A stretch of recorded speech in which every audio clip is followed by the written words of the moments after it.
Hello ladies and gentlemen, it's Yanni here and I'm bringing you another Battlefield 4 gameplay. In this video I decided to do a little story time.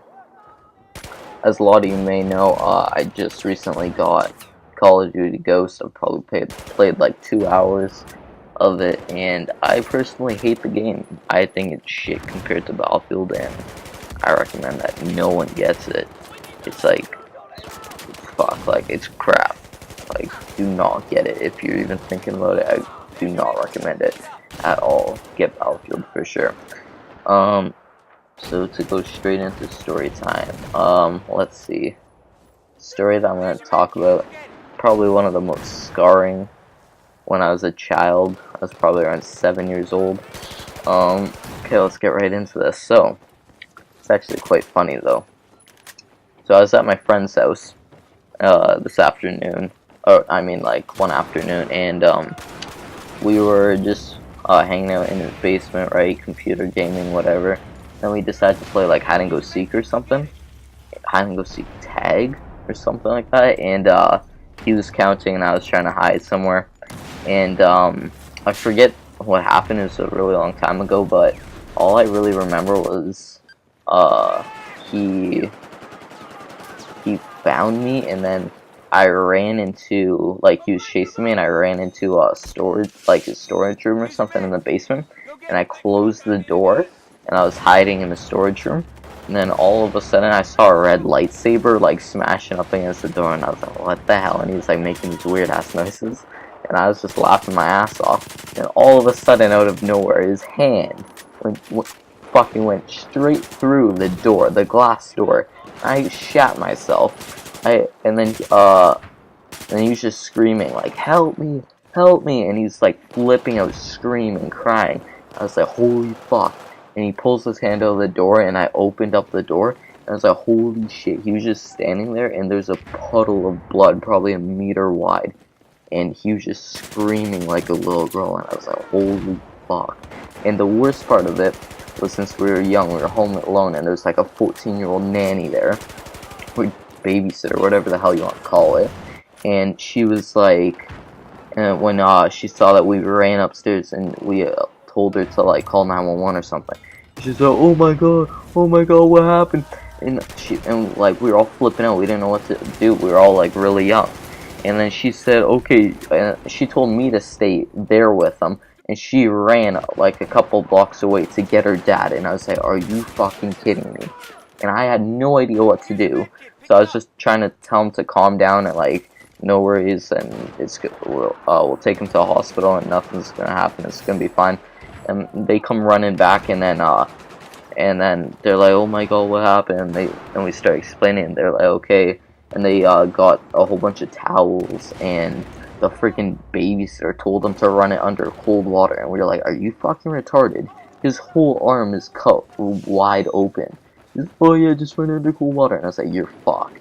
And then we wrapped like freaking 10 towels around his arm because he was bleeding so much. And then we took him to the emergency room, and well, we didn't take him to the emergency room. The father, the nanny or babysitter's father did, and he told me to stay at their house with one of my friends' friend, and I just hung out with him for the afternoon, waiting for my mom to pick me up, and then the next day when I went to his house to go see if he was okay, he said he got like 24 stitches or something on his arm, so it was like huge, and 24 stitches, and what else? And I think there's also another little cut on the same arm, and he was telling me that it was like only like a couple millimeters away from his vein, and the doctors were saying if that cut his vein, he would have died like fairly quickly. And like, he was like all freaked out about it, and like to this day, every time I see him, he walks up and he's like, remember this? And I'm like, for fuck's sakes, I'm like, shut the fuck up. It's not my problem that you don't know how to open up a fucking door. And it's like, my god, man, he always blames it on me. And he changed up the story from when we were kids. When we were kids, we all agreed on that story because I was like, because that's what happened. Now he's saying that, like, when he was running, he was reaching for the door, and I fucking closed on his hand, and it was my fault. And I was like, what the fuck? And he tells everyone that story now, and it's really retarded because it wasn't my fault that he stuck his hand through the fucking door, and it's not even a story. And it was really stupid. It made no fucking sense, and that's just like. It was just retarded. He always tries to blame it on me, and he always shows me the scar every time I see him. And he's just, I don't know, he's turned into this, like, really douchey kid. Like, and he has no friends either, so that's the funny part. He just walks around the school by himself. But he tries to act like an asshole to everyone. And it's like, I don't know, he's really changed.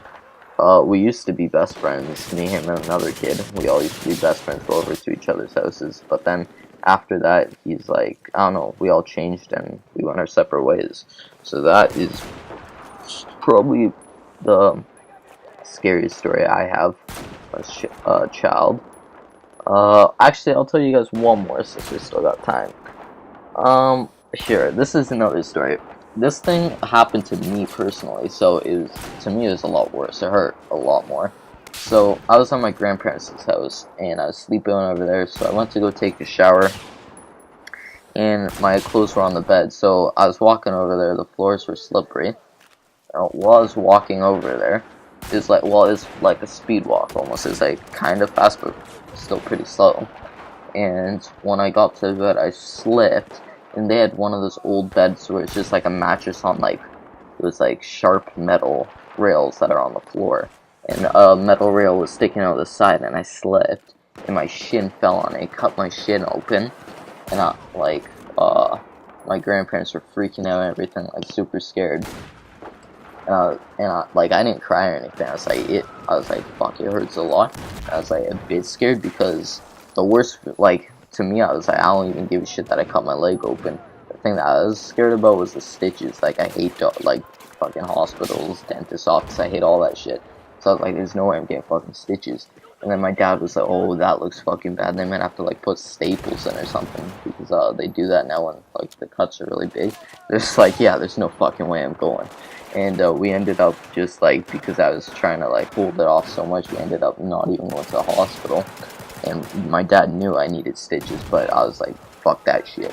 So we ended up not going. And my leg was fine, no infections or anything.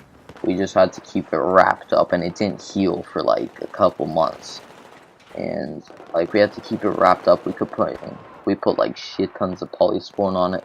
It kept it wrapped up, like, all the time. And it ended up healing okay, like, there's no scar there or anything. So I guess it's fine that I didn't get stitches.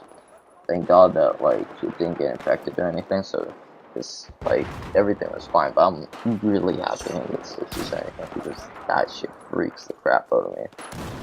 Like, oh my god, man. Like, it is horrifying, but I think I scared my parents most.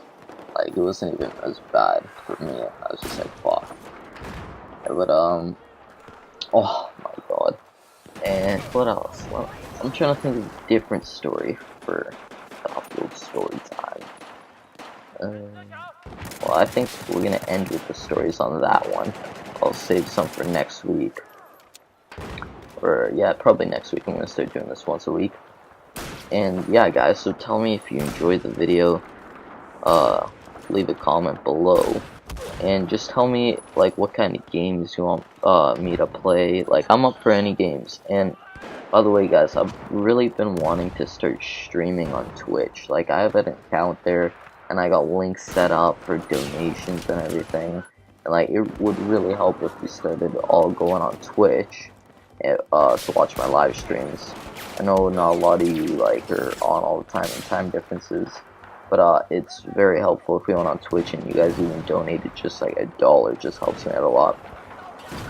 And especially, like, if you guys donate a bit of money, like, it helps me pay for the games that you guys want me to play. So yeah, it's really helpful.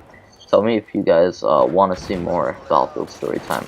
Personally, I'd really appreciate it if you guys do enjoy the Battlefield videos more than GTA or COD videos, because Battlefield is my favorite game. Yeah, that's pretty much it. If you guys want me to go back to GTA, I haven't played that in a while, but I know there's the new update coming out, so I'll probably get back into that. I probably want to get those new update cars. I think they're sports cars or something. Pretty excited for that. So yeah, guys, that's pretty much it. I'll see you guys next time. Peace.